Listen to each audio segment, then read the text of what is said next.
Hey, everybody. Welcome to Jen Lowry and the Monarch site, where today we are so excited to introduce you to my dear friend and author, Riley Cross of Disconnected. Riley, welcome today. Thank you. It's an honor Okay, to be here. y'all, I've loved Riley for years, and she's a newer monarch. Her book just came out May 10th, 2023, YA Dystopian. But I have had the honor of knowing Riley for many years and just watching you as an author, mom. You're like my sister in Christ. Like, I adore you so much. But I got to tell everybody a little bit about you. Riley Cross is a language arts educator with a penchant for all things dystopian. She teaches creative writing courses by day and turns into a coffee fueled writer by night. There we are, ready to go. It is evening time here, and you're already getting ready for some night writing, maybe? Been the plan. I try to sneak it in between the kids. So, Yay. All right. So tell us a little bit about how you fell in love with dystopian sci-fi worlds and how you knew that was your place.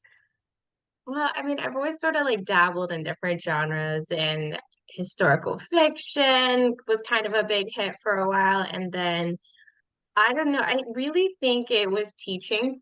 I just love anytime I get to do dystopian novels in my own classroom.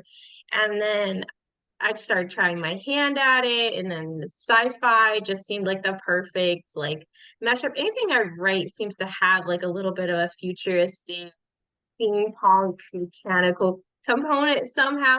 And so these two areas just really merge really well together. And I think I finally found my area, instead of like all over the place, like it just sort of merged between teaching dystopian novels, falling in love with a couple to the point where I had to buy the whole series, or now I can only listen to sci-fi kick. It's just that is kind of where that's where the rabbit hole led. I've written fantasy, I've written all of them, and that's kind of my advice to if anyone's interested in writing is you really do have to try everything until Yeah. you figure out what it is that makes you the happiest. And AI technology taking over your world, implants in your brain, organ harvesting, all of this stuff in the middle of a sci-fi novel that truly felt like, and my husband is a Matrix like fanatic. Like, that's his favorite sci-fi series. He loves everything. He just binge watches them. We have the whole set, so I'm always watching it with him. It's always in the background. And when I was reading your work for the first time, I was like, this is a matrix for like YA. It's like what happens when you discover these hidden truths about the world that you so thought was one way, and you were just kind of moving along in that status quo, and then all of a sudden it gets shaken up, and now it's like, what do you do? Just how And did I that idea love hit you? Like, tell me. um honestly, it kind of goes back to the classroom. Everyone's always on their phones. I noticed an increased addiction myself to being on the phone. And it's not, and what I think is interesting is this isn't a I hate phones thing or technology, because clearly I don't. I love it. If the internet's out, I'm like, oh, how do I teach? But Right. I think what it is like what fascinates me is it's neither good nor bad. It's what we use of it and how and what we do with it. The same thing, I have a fascination with villains that are neither good or bad. They just are, and they're either so reasonable that you almost want to believe them. And I love that sort of ambiguity, and that kind of just filtrates into that's where the love of it came from. It's just this idea of what if the phones were in our minds? What if we were able to just connect to the Wi-Fi without the use of these devices? And then where would that take us? And it's not too far as a next step is concerned. Or what if we have this AI in our heads that tells us what to think and what to do, and the answers just come to you instead of having that thought process? And with Chat GPT and all these different things going on, I mean, I was literally reading today about a an AI that reads your text messages and tells you how compatible you were with your ex. Weird stuff. You're People are weird. like, it's Yeah. really telling me what my issues are, and it's just fascinating to me that like we could literally be on the edge of something like that. And my husband's a big gadget person. Like if I didn't stop him, we would have weird gadgets for everything. And they're usually super helpful, but like I have one right now, it's like a coffee warmer. It just sits by my desk. It's literally its whole purpose is to warm your coffee in case you set it down on your desk. But he buys like gadgets and he loves listening to little videos and I don't know, I guess we're kind of like that. In my family, it's just like, what if? What if there's this? What, what's the next thing? And it's neither good nor bad. It's just what we do with it. But that what if helps you with that world building because you are like creating these gadgets, creating these food cubes and all of these really cool things that, you think how we were when we were young watching the Jetsons and how somebody can have that imagination. And now we're living a lot of the Jetsons. And now you've created again a futuristic world that's so accessible for readers. So I would say if you're not like the biggest dystopian fan, or if you're not the biggest, sci-fi fan, Disconnected is that perfect first start because it meshes them up together and it takes you on a fast-paced ride because it just does not slow down. Well, one of my favorite pieces of advice that I heard from a famous writer was like there should be a setup on every page and sort of there should be something that grabs your attention on that page and sort of some sort of payoff at the end. So I tried to do that with the chapter, the arc of the chapter, but every page too, I really did try to mentally think what would be a catch on this page and like would make you want to turn to the next page. So I tried. And It made you were very sense. successful. You were very successful. So keep trying because I know you're working on some new things.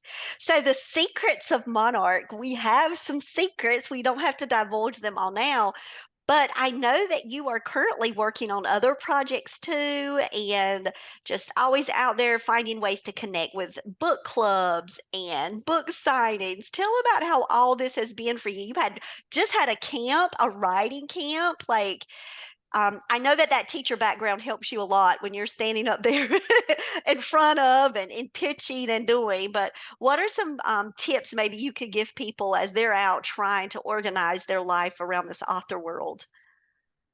A lot. It just sort of is a storm that comes into your life, and you're like, I don't want social media, but now I have seven platforms. You just really have to do your best. And I started setting timers on my phone. So it'll tell me if I've spent too long on Instagram or too long on Facebook. That helps too, because otherwise you kind of get lost and then you start getting disappointed or frustrated. And I think you just have to put enough material out there and then just wait, be patient. I've made a lot of great connections online and that those pay off, but they take time and it takes genuine posts, not just, hey, buy my book. And I Right. think that would be one of my biggest takeaways here is it's got to be somewhat genuine. I met someone the other day and we were talking about our favorite authors and one of the things we liked about them is that they're Mhm. real people. And I think that's what you got to do. Just be a real person online, post what you can, but not to the detriment of your family or your next project. And then just be looking for genuine ways to make connections and not just, here my book, buy it, like just because that'll come. People, if they like you, they'll want to look at your work. It's the same mentality I take into my classroom. My students do not care about language arts. They're not into it until they know that like you're a real person and then they start Yes. engaging with you. And I think I just brought that teacher mentality over to the author world where it's like, have my limits. I will spend this much time, X amount of time online, and then I have my life again. And I'm also going to be genuine about whatever I post. So time management has helped you keep a balance too. Absolutely, because Because I'll be on that all the time. and you have such sweet littles who love reading and literacy is such a huge part of your family. Like I love hearing about the kids and what they're reading and their little book reviews. Like how has that been for them to see mom as author? Do you think it's like, really hit them yet? Oh, yeah, it does. My son will tell me, he's like, I hope your book is the best in the world, mommy. And like, it just fills my heart. The other day, I was working on my project, and he was like, Mom, you have to name a character after me.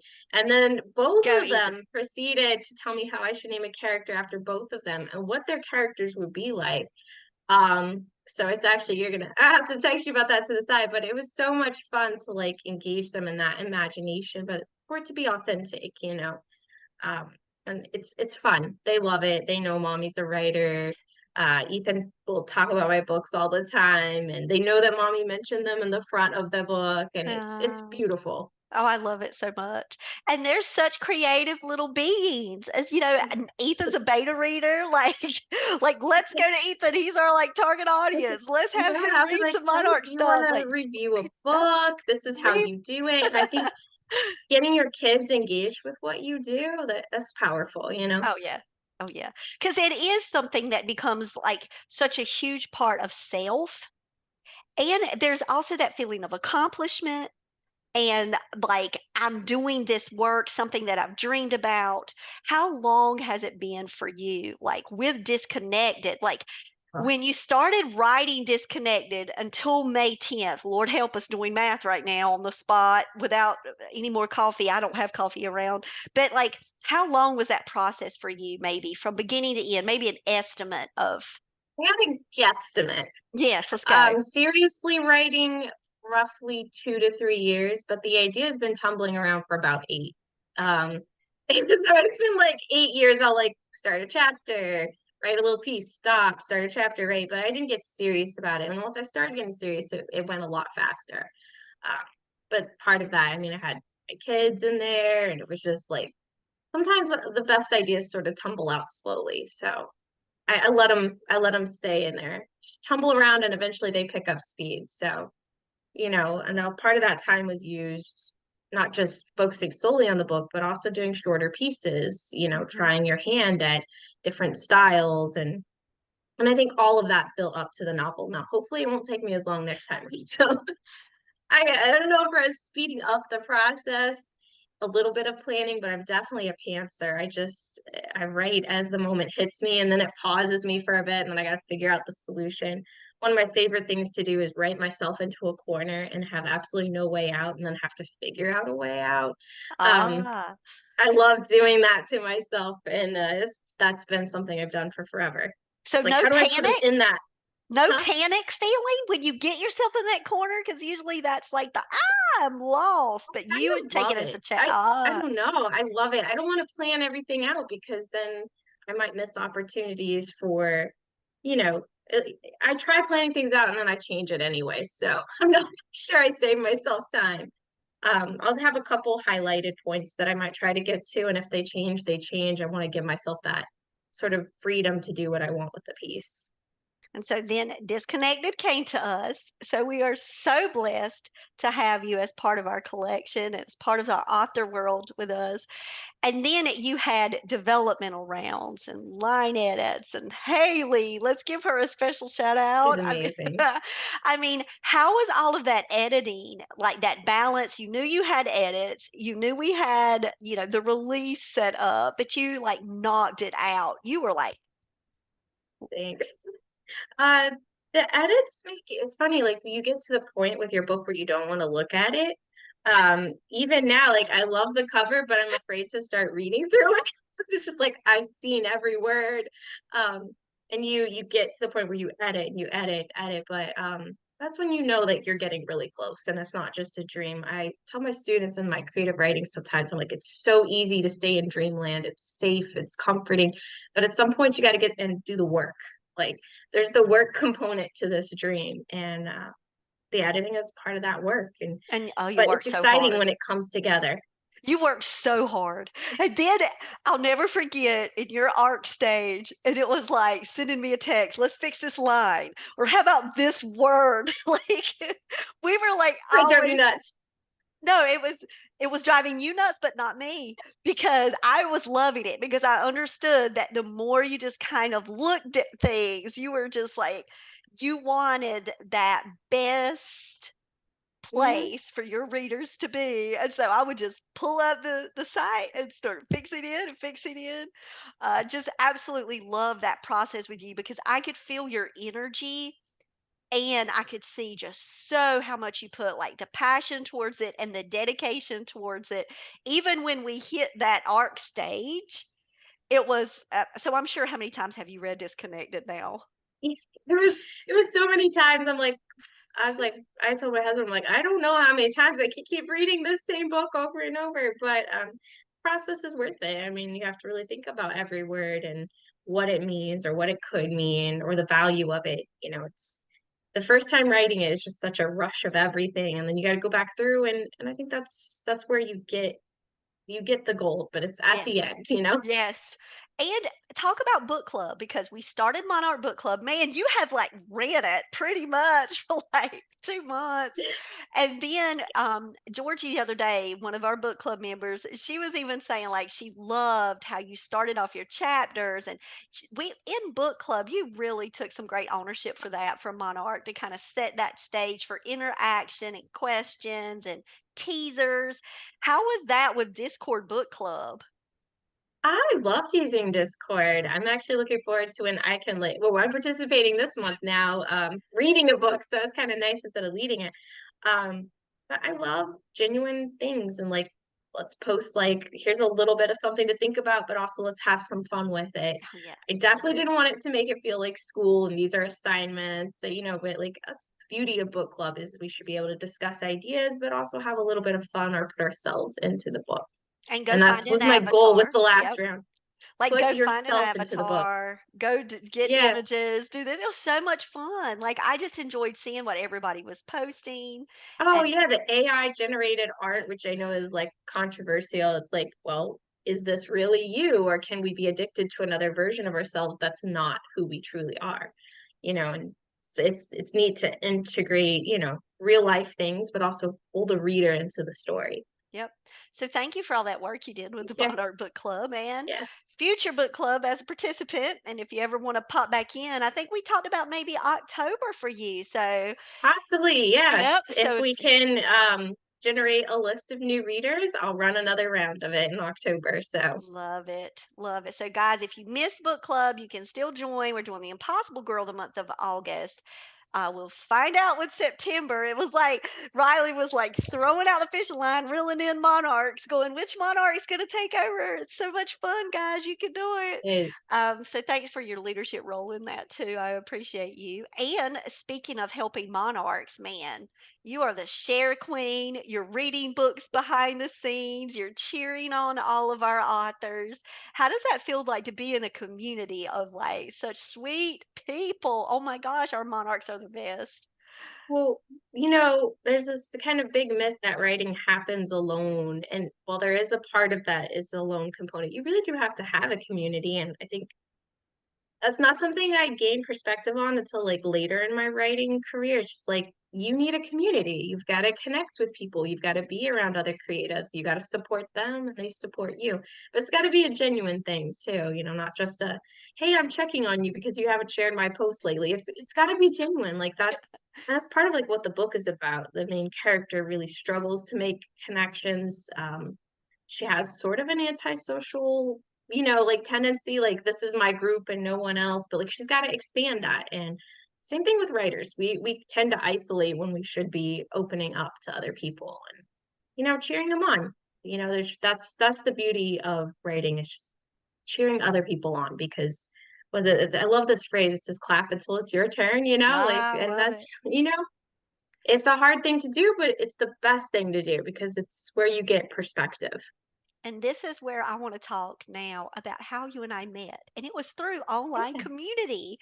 And Yeah. there was an author out there doing like book launches, and we had simultaneously found each other through this. Mhm. Now, my memory is so terrible. So, who reached out to who? I don't even know, but we just We're connected. gonna have to like dig through the messages to see because Gosh, I would love to see it. I would love to go yeah. like to the origin story because we have been such good friends for Yeah. like so long. Like seriously, I think of you as like one of my like a sister. I don't have sisters, right? I have a brother, You do but now, you're good.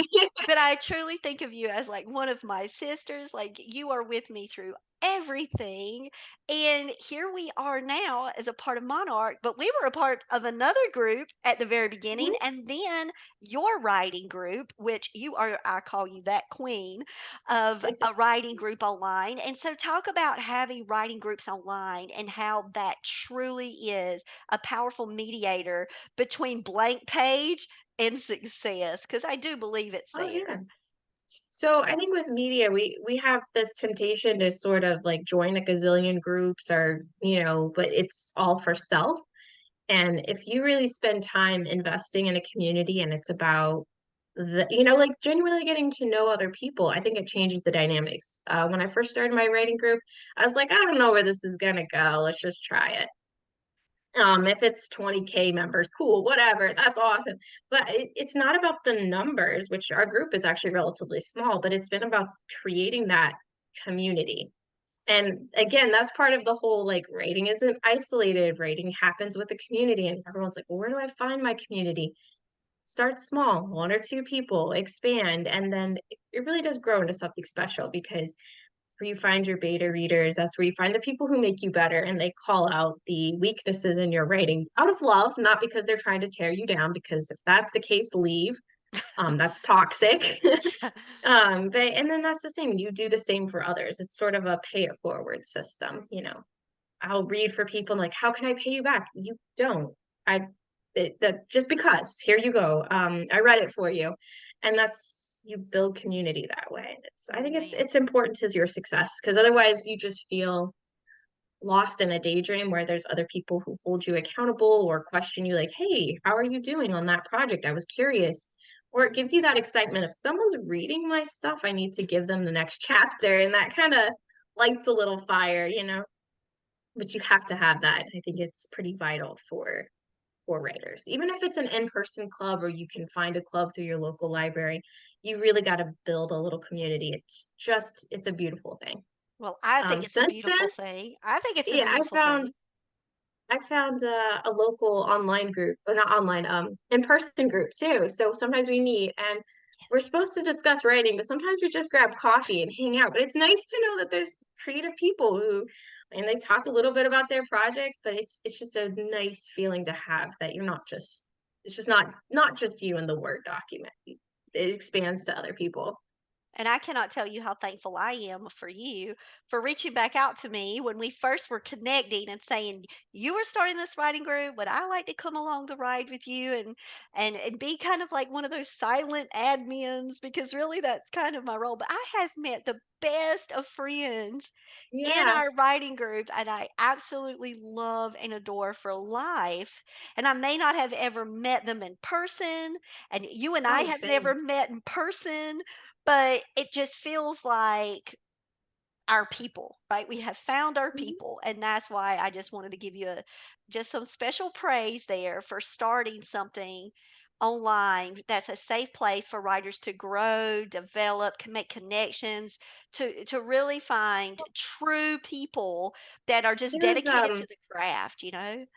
There's definitely a root to that. Originally, when I was like a young teenager trying to write, there is this group I tried to join and they denied the request. And they're like, no, this is for established writers only. You have to have a book published. And I was like, okay, I understand. They're like, you can join this group. And I felt really like, well, how am I going to grow if I'm in a group that's not got anyone there to like, if I put out a question, they've actually got the ability to answer it. And I don't know, it just sort of struck me as like it was a harsh I don't know, it was a harsh thing, which is why I don't like that in my group. There's differences in levels, and that's great because not everyone is on the same page and we can like challenge each other and that's how you grow. It's Yes. thinking when you're a teacher, you know this. It's just like you can't just focus on the people on top. You gotta sort of spread it out and like show them because like even your top learners will learn something from someone else and it's just beautiful when you can open yourself up to that and not just be so stuck on who you are and what you can do. So I don't know. I don't know about you, but I think we've had a lot of tips today, a lot of words of wisdom. And one last one for people out there who are just thinking about starting that blank page. What type of advice would you give them? um Best advice I could give is just don't give up because there's some really dark days in that process. There's a lot of no's and there's a lot of shut doors and know your limits. Like For me, I would set a limit of how many rejections I would get before, like, all right, if I get this many, let's stop for a moment and then I'll go back and try again, just so I didn't shut down. It's a sprint, it's not a run to the finish line. It's, gotta take a moment and rest your soul, but get to the end, like having that grit. Just you've gotta keep pushing. And there's a lot of barriers. Writing isn't easy. We think it's just write the story, but it's write the story, then it's marketing, and then but so take it easy, one thing at a time, and I think you taught me the most about just finding joy in your writing. Just yeah, do it because it's something you love to do, not because you need validation from someone else. Validation is nice, but you don't need it. Yes. That's the biggest thing. And you bring us joy. You bring me Thank joy. you. You bring the monarchs joy. Everyone that you meet, you do. So I just want to thank you for Oh, being you and being so lovely and for sharing Disconnected with all of us. And you said you had 7 different social media sites. I won't make you start listing them probably. all out. I will say that I've simplified everything with the same handle. That's what I do. yes. So your Find me handle anywhere by this. and your handle Um, is At Writing by Riley, Riley. Just that's it. You can easy. find it across everything. Yes, Writing by Riley. Please follow. Check out what Riley's up to because I know some secrets. Riley is working. And hey, baby. And I'm just Never so excited about your new projects that are in the works. Just absolutely adore your writing, your author voice. I know I do too. I love it. But just thank you for being with us. Riley, I hope you have a wonderful evening. Good luck on your back to school in the classroom, high school teacher. Just really saying prayers for you and just Thank I'll see you you. guys later. Bye. Bye, guys.